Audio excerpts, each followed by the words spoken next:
Hello and welcome to Global Eye. I'm Parikshit Luthra. Tensions in West Asia have risen sharply following the tit-for-tat aerial attacks by Iran and Pakistan on each other's soil. Iran claims it hit separatist targets in Pakistan's Balochistan, while Pakistan claims it killed separatist targets hiding in Iran's Balochistan.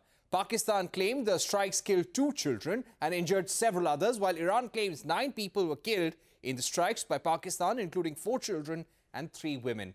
Pakistan is holding an emergency security meeting with its military and intelligence chiefs. Pakistan Foreign Affairs spokesperson has also said that they have no interest in escalating the matter.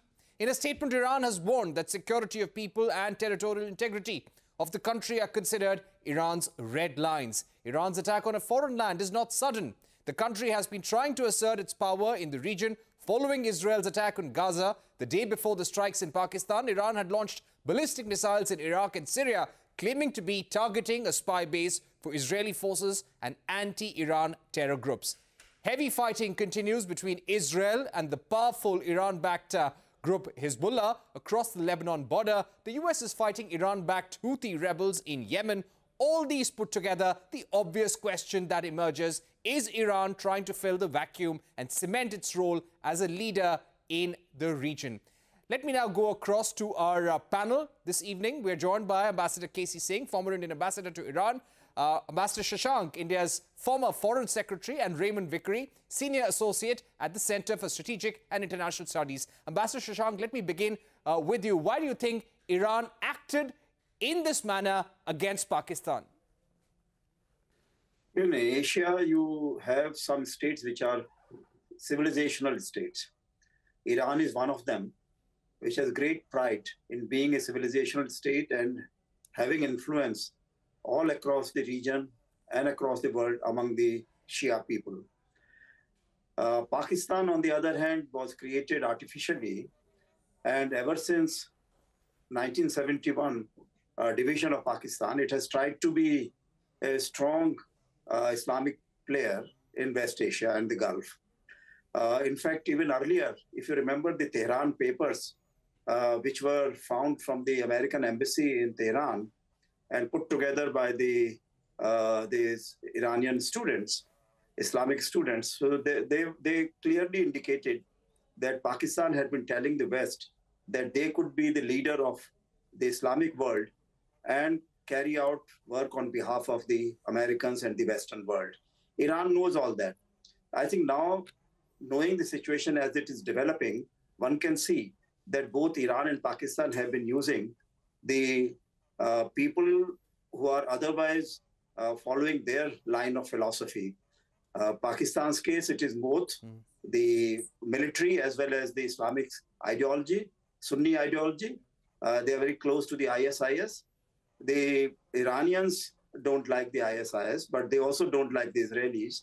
And therefore, what they are trying to do is perhaps spreading their influence in the Gulf countries and in Pakistan, where they feel that the Americans might still be having a tremendous amount of influence and links with the non-state actors there. That's my initial feeling. Right. Right. So you're saying that this is Iran trying to cement its leadership in the Islamic world, also sending a message to the big powers that it is Iran which holds sway in the region. Ambassador Singh, let me begin with you. We've seen Israel attacking terror targets in Pakistan. Pakistan had retaliated. Iran has said that these are some red lines that we have. Do you think Iran will stop here, or there could be more attacks against Pakistan and other actors in the region? Look, you have to see what is the immediate provocation. Essentially, it's a battle between US and Iran, which has been fought through proxies. It started with Israel going after Hamas, coming after Israel, Israel retaliating. And that is now having spin-off effect vis-a-vis Hezbollah in Lebanon, Houthis there. And I think what has provoked Iran is that you've had a massive suicide bombing in Kerman in January, where there was a huge gathering commemorating the death anniversary of General Soleimani. As you know, he was killed by an American drone attack.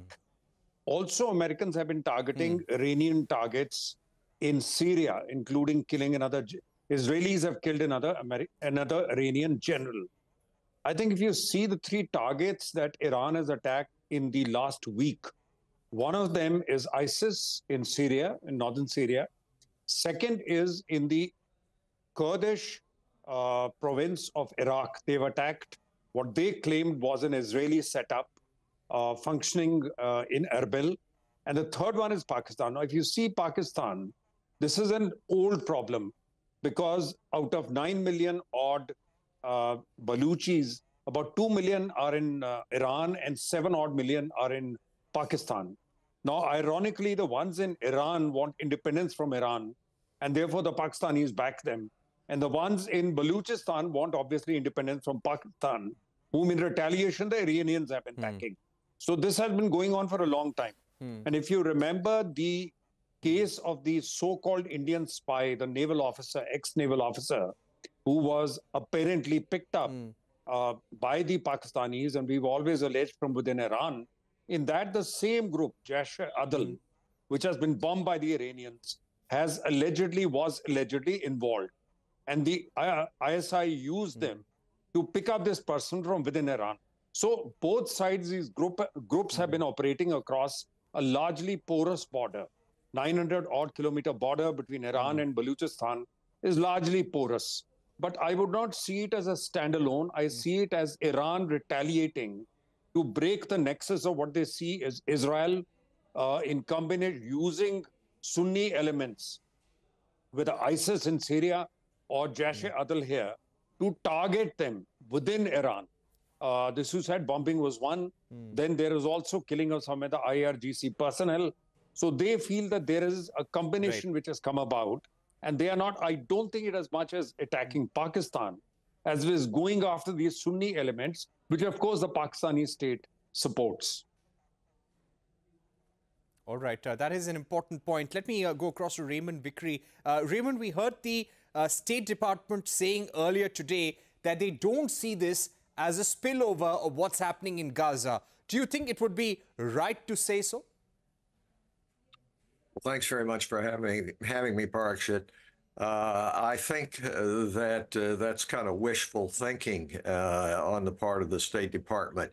Obviously, there's a spillover effect whenever you have the kind of violence that's going on between Israel and Hamas now. What happens, of course, is that actors, as the ambassador said, a civilizational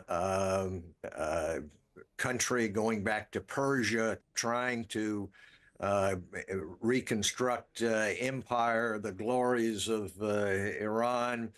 And so everybody tries to take advantage for their own benefit. What has to happen, of course, is working together, democracies like the United States and India, to try to wage peace as strongly as these actors are trying to wage war. So no, I think that the State Department is saying that in hopes that that'll be the case. But of course it's not. What's happening is when people start fighting, then everybody tries to take their own advantage of the situation. Right. We're heading into a short break here, but I will tell all our guests to stay with us. This discussion continues. We will also be discussing the Israel-Hamas war, the Red Sea attacks, and other flaring tensions in West Asia. What's happened between Iran and Pakistan this week is just one element of it. Don't go anywhere. We'll be right back.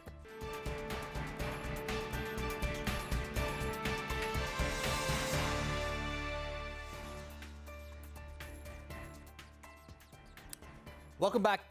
You are watching Global Eye. We are continuing our focus on the rising tensions in West Asia. A Houthi drone attacked a US-owned ship in the Gulf of Aden. Indian naval ship INS Visakhapatnam was deployed to rescue the ship under attack after receiving a distress call. This is the second time when India has sent its naval vessel to rescue a cargo ship since the Red Sea attacks began. This has put further pressure on the key maritime route that connects Asia to Europe. According to international crisis group, surge in tensions has driven up insurance costs for commercial ships, vessels being forced to take the longer route and navigate through the Cape of Good Hope are delaying deliveries, triggering disruptions across global supply chains. Continuing our focus is Ambassador Singh, former Indian ambassador to Iran, Ambassador Shashank, former Foreign Secretary, and Raymond Vickery, Senior Associate at the Center for Strategic and International Studies. Raymond Vickery, if I can begin now with you. This is a year when U.S. diplomacy is going to be on test. Do you think the limits of U.S. influence will be seen, considering this conflict is now spreading? Do you feel that we are on the edge and this could become a full-blown crisis, full-blown conflict in the Middle East? Well, I think that the United States is doing everything it can to keep it from becoming a full-blown crisis. The root of the matter, of course, is what's happening between Hamas and Israel. President Biden came out initially with very strong support, as has the government of India, for Israel. And that remains solid. Nevertheless, the means by which Israel is fighting that war, including the killing of a lot of innocent civilians, has raised tensions all over the world and given an opening to powers like Iran, who want to expand their influence and show that they are just as good as the Persians of old in having influence all across the region. Are there limits to U.S. power? Of course there are. That's the reason it's very important for the democracies, India and the U.S., to make common cause, because it is not the case that the U.S. can step in and work its will to achieve any particular end that it wants. Nevertheless, we're an indispensable player, and we will continue to play a very prominent role. Right, and that's why the U.S. has formed this alliance, this naval alliance, and they did carry out targeted attacks in Yemen as well. Let me go back to Ambassador Shashank at this point. Ambassador Shashank, the consequences for India. A lot of word has been spoken about the role of China. Questions about where the Houthis are getting these drones from, these sophisticated drones to carry out attack on merchant vessels. It is being said that China has a role in this, in fanning tensions in the Middle East, fanning tensions with Houthis and making them carry out attacks. How do you see this direct correlation? Well, so long as Iran was not directly involved and carried out the attacks, I think China was okay, because China does not like the way things have been developing in the West, and they would very much like to remain the more important Asian power to be respected by everyone else. Their economy has not been doing too well, so therefore they are interested in somehow promoting their economic interests first. Iran and Russia have been their great friends, so they are not very happy with what is going on. They would perhaps like this tension to go away. India also does not like this tension on its western side. So therefore, initially, India thought that it was only a action taken by some terrorist group. The Hamas started working as some terrorist activities in Israel, so India supported that. But what has happened is that after that, we have seen a lot of protests, marches in many of the developing countries and the democratic countries. So especially democracies have come under tremendous pressure, because the Hamas had not been treating its own Palestinian people very well. But now what is happening that these Palestinians are they are dying in large numbers. The international supply chains are getting affected. India, which had tried to build up very strong links with the Gulf countries, now is finding itself in a bit of a soup, because earlier we tried to build up ties through Iran with Afghanistan, the strategic partnership among these three countries, but then we found that we could not deliver on the Shah Bahar port. I'm sure that Iran is not very happy on that score. And now with the UAE And the other countries in West Asia, we have tried to develop this IMEC. And that also now is coming under tremendous tension. So India is finding its West Asian policy coming under tremendous strain and supply chain policies. So I think this is something which will really affect the Indian diplomatic postures in future. Right. Ambassador KC Singh, to ask you about the plan B that India needs. As early as Wednesday this week, there was an interministerial meeting with MOD, MEA, the Department for Financial Services, all meeting, all getting into a huddle to see what's the impact, what is the plan that we need to make for the next few months. Do you think our ties with Russia will have to get closer? Our oil imports from Russia are going to spike? Do you think Russia and China will eventually become the leaders out of this crisis? They are the ones who will actually gain by the year end. No, I think it's too early to say who will gain, but very clearly the Chinese, right from the beginning, took a very clear pro-Palestinian stand, whereas we tried to be somewhere in the middle, though in the beginning we seemed to be on the side of Israel by saying terrorism is bad, then we corrected it. So India is kind of caught in the middle, as Ambassador Shashank has said, and we are trying to now rebalance and find a way out of it, because there are, and that's why the Foreign Minister, External Affairs Minister was in Tehran last week. There is an online summit taking place. He's now in Kampala, where I'm sure this will be one of the issues discussed, because don't forget, South Africa has gone the whole hog. So even in the BRICS, the unity is broken because South Africa has taken Israel to the International Court of Justice, saying there is genocide. Now, similarly, Iran has been invited into groups. Iran is in Shanghai Cooperation Organization. So the Chinese and the Russian influence, even in restricted groups like BRICS or SCO, etc., is now predominant. And the Indian voice is not that loud. Cannot be, because as you enlarge the membership, then new arguments come in, and that's why when South Africa called a BRICS meeting on the Gaza crisis, our Prime Minister didn't join it, only the External Affairs Minister joined. So we are in a bit of a tricky situation, and the trade disruption will start affecting our exports, imports after a while, not oil as yet. Because as long as Iran does not jump in to shut the export of oil from the Gulf, which it easily can, till that happens, at least the oil is not going to spike too much. But if the principals get directly into a fight, and what we see now is with Iran directly coming into a confrontation with Pakistan, it's no longer a battle of proxies. And that is a danger always. If a battle of proxies goes on for too long, then it becomes difficult to contain it. And Netanyahu is the core of the problem. You know, until the Americans don't seem to be able to control him. I don't think he's following American instructions on phasing off or realizing that you can't continue killing civilians in civilians in Gaza, because you can't end Hamas like that. He still hasn't got the major leaders.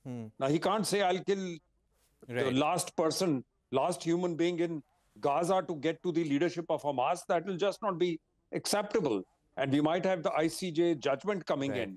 And if they give a judgment and say it's genocide, it gets more complicated.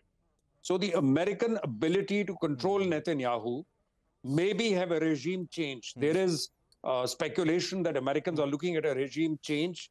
If that is possible in Israel, then unless there is some kind of new development within Israel where a more moderate approach is adopted, and you start looking for a post-Gaza situation, there is talk of Americans thinking of Emirates and Saudis taking over the responsibility of running of Gaza. I don't know whether they can or they would want to do it, but there's already talk of a post-Gaza situation because they realize the current situation is not sustainable.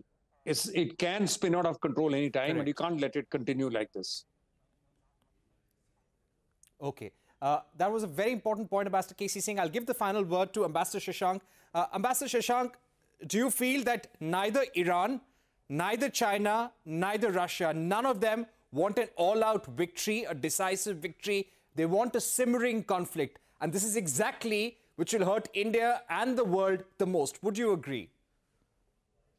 Well, we find that Russia has already seen that the war is going its way, and therefore it has started saying that it's ready for peace in Ukraine if the Ukraine territories that it has got are kept as they are. They are not being merged again, because if they are merged with Ukraine, then they will be taken over by the various multinational corporations from the United States and other countries. As far as China is concerned, I think their priority seems to be at this stage to keep the political tensions out and to concentrate on their economic well-being, because they are really being ruled out of most of the supply chains, and other countries are coming in. India is being praised by most of the Western world, and therefore India is a likely candidate, but then India's supply chain tie-ups are still tenuous. Thirdly, as far as Iran is concerned, Iran being a civilizational power, they don't want a quick solution. They would like it to go on for more time till they are able to really take the final push, whether through Pakistan or through the Gulf countries. I don't think they will take on the Israelis directly. Right. Thank you very much, Ambassador K.C. Singh, Ambassador Shashank, and Raymond Vickery for joining us. It's very early in the United States, so appreciate the fact that Mr. Vickery could join us. But of course, very, very difficult times, very challenging times and uncertain times for the global economy. And India also watching supply chains and making contingency plans as well. Thank you once again for joining us on the program. Goodbye and thanks for watching.